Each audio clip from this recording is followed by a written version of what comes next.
मशहूर लोक गायिका शारदा सिन्हा का निधन। 72 साल की उम्र में दिल्ली के एम्स में ली अंतिम सांस। बिहार कोकिला के नाम से मशहूर शारदा सिन्हा लंबे वक्त से थी बीमार। पटना में होगा अंतिम संस्कार। राष्ट्रपति द्रौपदी मुर्मू ने शारदा सिन्हा को दी श्रद्धांजलि। कहा उनका सुमधुर गायन अमर रहेगा। आज छठ पूजा के दिन उनके मधुर गीत देश विदेश में भक्ति का अलौकिक वातावरण बना रहे होंगे। पीएम मोदी ने शारदा सिन्हा के निधन पर दुख जताया। कहा उनका जाना संगीत जगत के लिए अपूरणीय क्षति। बिहार के सीएम नीतीश कुमार ने लिखा, शारदा सिन्हा के निधन से संगीत के क्षेत्र में अपूरणीय क्षति। उन्होंने मैथिली, बज्जिका, भोजपुरी के अलावा हिंदी गीत भी गाए। रक्षा मंत्री राजनाथ सिंह ने लिखा, शारदा सिन्हा ने भोजपुरी भाषा को जन जन के बीच लोकप्रिय बनाया। निधन से लोक संगीत की दुनिया ने एक प्रभावी स्वर खो दिया। उत्तर प्रदेश के सीएम योगी आदित्यनाथ ने लोक गायिका शारदा सिन्हा के निधन पर शोक जताते हुए कहा, उन्होंने अनेक लोक भाषाओं और संस्कृति की सेवा की। कांग्रेस नेता राहुल गांधी ने भी शारदा सिन्हा के निधन पर जताया दुख। कहा, छठ के त्योहार में हर ओर गूंजते उनके गीत श्रद्धालु और श्रोताओं को उनकी याद सदा दिलाते रहेंगे। बीजेपी सांसद मनोज तिवारी शारदा सिन्हा के परिवार से मिलने एम्स पहुंचे। परिवार को ढांढस बंधाया। राष्ट्रपति चुनाव के लिए अमेरिका के सभी राज्यों में वोटिंग। कमला हैरिस और डोनाल्ड ट्रंप के बीच है प्रमुख मुकाबला। रिपब्लिकन उम्मीदवार डोनाल्ड ट्रंप और उनकी पत्नी मेलानिया ने फ्लोरिडा में अपना वोट कास्ट किया। ट्रंप ने कहा, बड़ी संख्या में रिपब्लिकन वोटिंग के लिए आगे आए हैं। अमेरिका के इतिहास में यह सबसे महत्वपूर्ण दिन है। अमेरिका के पेंसिल्वेनिया, विस्कॉन्सिन और मिशिगन में बारिश के बीच मतदान। लोग छाता पकड़कर बारिश के बीच पोलिंग बूथ के बाहर कतार में खड़े नजर आए। न्यूयॉर्क पुलिस ने पोलिंग बूथ जलाने की धमकी देने वाले शख्स को गिरफ्तार किया। आरोपी के पास से फ्लेयर गन और लाइटर बरामद। आज महाराष्ट्र के रण में उतरेंगे सीएम योगी। 3 जनसभाओं को करेंगे संबोधित। वासिम, अमरावती और अकोला में चुनावी जनसभा। मुंबई में आज महाविकास अघाड़ी की कॉमन गारंटी का ऐलान होगा। राहुल गांधी, उद्धव ठाकरे, शरद पवार एक मंच पर होंगे।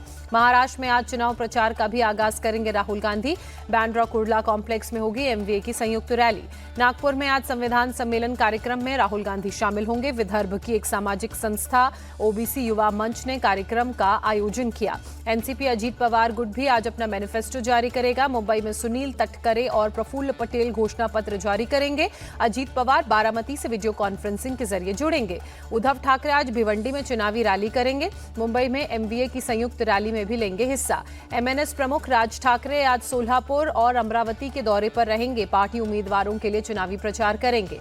महाराष्ट्र में बीजेपी ने 37 सीटों पर बगावत करने वाले 40 बागियों पर कार्रवाई की। पार्टी से किया निष्कासित। महाराष्ट्र में डेप्यूटी सीएम देवेंद्र फडणवीस का बयान। कहा, संघ का एजेंडा पहले देश, अगर इस रास्ते पर चलना गलत तो हम बार बार चलेंगे। देवेंद्र फडणवीस का कांग्रेस पर अटैक। कहा, इनका झूठा नैरेटिव नहीं चलेगा। महाराष्ट्र में बनेगी महायुति की सरकार। सीएम के सवाल पर देवेंद्र फडणवीस ने कहा, महायुति के नेता तय करेंगे कौन होगा अगला मुख्यमंत्री। महाराष्ट्र में चुनाव से पहले शरद पवार का चुनावी राजनीति से संन्यास का संकेत। कहा, कहीं तो रुकना पड़ेगा, अब नहीं लड़ूंगा चुनाव, नए लोगों को चुनकर आना चाहिए। महाराष्ट्र चुनाव पर एनसीपी अजीत गुट के नवाब मलिक का बड़ा दावा। कहा, चुनाव बाद शरद पवार और अजीत पवार साथ आएंगे। नवाब मलिक ने कहा, चुनाव बाद क्या समीकरण बनेगा कोई नहीं कह सकता। हम दोनों एनसीपी के कार्यकर्ता हैं, हम लोग आशावादी हैं, हमारी यही इच्छा है। आईपीएस अधिकारी संजय वर्मा बने महाराष्ट्र के नए डीजीपी। चुनाव आयोग ने किया नियुक्त। उत्तर प्रदेश उपचुनाव की तारीख बदलने से नाराज अखिलेश यादव। कहा, बीजेपी को डर, त्योहारों की छुट्टी पर आए लोग कहीं वोट न डाल दें। सरकार और प्रशासन लोगों को वोट देने से रोक रही है। सपा सांसद डिंपल यादव ने आरोप लगाया। शिवसेना शिंदे गुट के उम्मीदवार महेंद्र थोरवे ने एनसीपी सांसद सुनील तटकरे पर साधा निशाना। सुनील तटकरे को भ्रष्टाचारी और कैंसर कहा। वर्ली में शिवसेना शिंदे गुट के उम्मीदवार मिलिंद देवड़ा ने आदित्य ठाकरे पर हमला बोला। कहा, उद्धव ठाकरे की सरकार में वर्ली विधानसभा क्षेत्र में कुछ भी विकास का काम नहीं हुआ। मिलिंद देवड़ा ने कहा, उद्धव ठाकरे की सरकार में खुद मंत्री थे आदित्य ठाकरे। काम करने के बहुत अवसर थे, क्षेत्र में बहुत काम कर सकते थे, लेकिन कोई काम नहीं किया। वर्ली में उनके खिलाफ एंटी इनकम्बेंसी है। झारखंड में वोटिंग से पहले हेमंत सोरेन के करीबी पंकज मिश्रा के 20 ठिकानों पर सीबीआई रेड। अवैध खनन घोटाले से जुड़ी है कार्रवाई। छापेमारी में 50 लाख रुपए कैश बरामद। 1 किलो गोल्ड और चांदी के जेवरात के अलावा 61 कारतूस भी बरामद हुए। झारखंड में सीएम योगी आदित्यनाथ का ताबड़तोड़ प्रचार। हजारीबाग में कहा, जब जब बटे हैं निर्ममता से कटे हैं। सीएम योगी ने कहा, जातियों के नाम पर बटिए मत, एक रहिए, नेक रहिए। समय बटने का नहीं, मोदी के साथ चलने का है। सीएम योगी ने कहा, अपनी ताकत का एहसास कराइए, आज यात्रा रोक रहे हैं, कल घंटी और शंख नहीं बजने देंगे। रांची की रैली में बीजेपी पर मल्लिकार्जुन खड़गे भड़के, कहा बांटने और काटने का एजेंडा बीजेपी और आरएसएस का है, झारखंड के लोगों से इनसे सावधान रहने की जरूरत। मल्लिकार्जुन खड़गे का केंद्र सरकार पर अटैक, कहा विकास के नाम पर सब कुछ बेच रहे हैं। सीएम योगी के बयान पर कांग्रेस का पलटवार, बीजेपी की नीति ही काटने और बांटने वाली है, कांग्रेस जोड़ने और जीतने की नीति पर विश्वास रखती है। मैनिफेस्टो जारी करने के बाद बोले मल्लिकार्जुन खड़गे, हमने जो गारंटी दी अपने बजट को ध्यान में रखकर दी है। मल्लिकार्जुन खड़गे ने पीएम मोदी को भी जवाब दिया, कहा हम जो गारंटी देते हैं उसे पूरा करते हैं, सिर्फ जुमलेबाजी नहीं करते। झारखंड के सीएम हेमंत सोरेन का बयान, हम अपने संवैधानिक अधिकारों के तहत काम करेंगे। झारखंड कांग्रेस प्रभारी गुलाम अहमद मीर ने कहा, पिछली बार भी जो हमने घोषणा पत्र में कहा था उससे ज्यादा काम किया। आज केंद्रीय कैबिनेट की बैठक होगी, पीएम मोदी बैठक की अध्यक्षता करेंगे। मैसूर शहरी विकास प्राधिकरण स्कैम केस में लोकायुक्त ने सीएम सिद्धारमैया को तलब किया, आज पूछताछ के लिए बुलाया। संघ प्रमुख मोहन भागवत पहुंचे चित्रकूट, आरोग्य धाम में क्षेत्र प्रचारक एवं प्रांत प्रचारक के साथ चर्चा करेंगे। 7 तारीख तक संघ प्रमुख चित्रकूट में प्रवास पर हैं। जमीयत उलेमाए हिंद ने सुप्रीम कोर्ट के फैसले पर खुशी जताई, उत्तर प्रदेश मदरसा एक्ट को मिली मान्यता। महमूद मदनी ने कहा, आज भारत का मुसलमान डरा हुआ है, मदरसों में बेहतर से बेहतर शिक्षा देने की कोशिश की जाती है। सुप्रीम कोर्ट के फैसले के बाद बोले मुस्लिम धर्मगुरु खालिद रशीद फिरंगी महली। कांग्रेस नेता प्रमोद तिवारी ने कहा, बीजेपी को सुप्रीम कोर्ट के फैसले से सबक लेना चाहिए। मदरसा एक्ट पर सुप्रीम कोर्ट के फैसले का पालन करेगी उत्तर प्रदेश सरकार, मंत्री दानिश अंसारी का बयान। संसद का शीतकालीन सत्र 25 नवंबर से शुरू होगा, 20 दिसंबर 2024 तक चलेगा, संसदीय मंत्री किरण रिजिजू ने दी जानकारी। दिल्ली दौरे पर पश्चिम बंगाल बीजेपी अध्यक्ष सुकांत मजूमदार, बीजेपी अध्यक्ष जेपी नड्डा से की मुलाकात।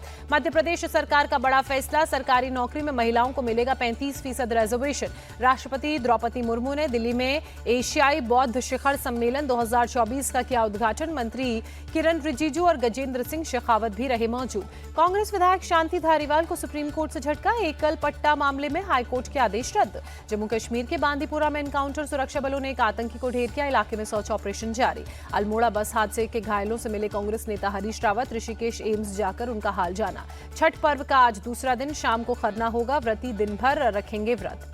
पटना के सूर्य मंदिर पहुंचे लालू यादव और मीसा भारती, पूजा अर्चना के बाद तैयारियों का जायजा लिया। छठ महापर्व को लेकर सजाए गए बाजार, पूजा का सामान खरीदने के लिए लोगों की भीड़ उमड़ी।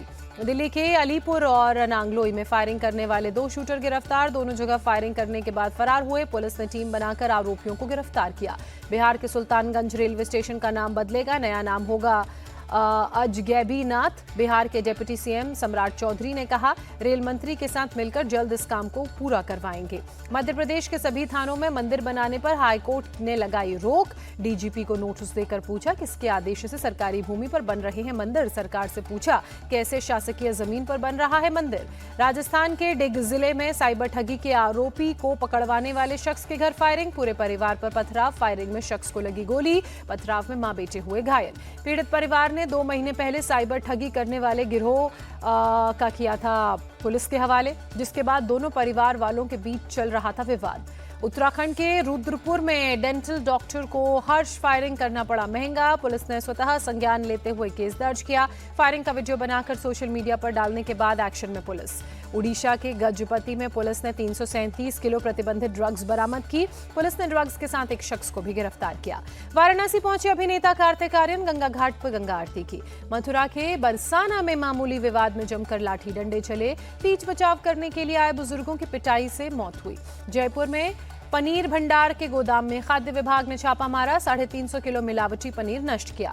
उड़ीसा के भद्रक में नंदन कानन एक्सप्रेस पर फायरिंग का मामला, रेलवे अधिकारियों ने जांच शुरू की। गुजरात के आणंद जिले के वासद के पास बड़ा हादसा, बुलेट ट्रेन प्रोजेक्ट के पास ट्रैक का निर्माणाधीन गर्डर गिरा, एक मजदूर की मौत की खबर।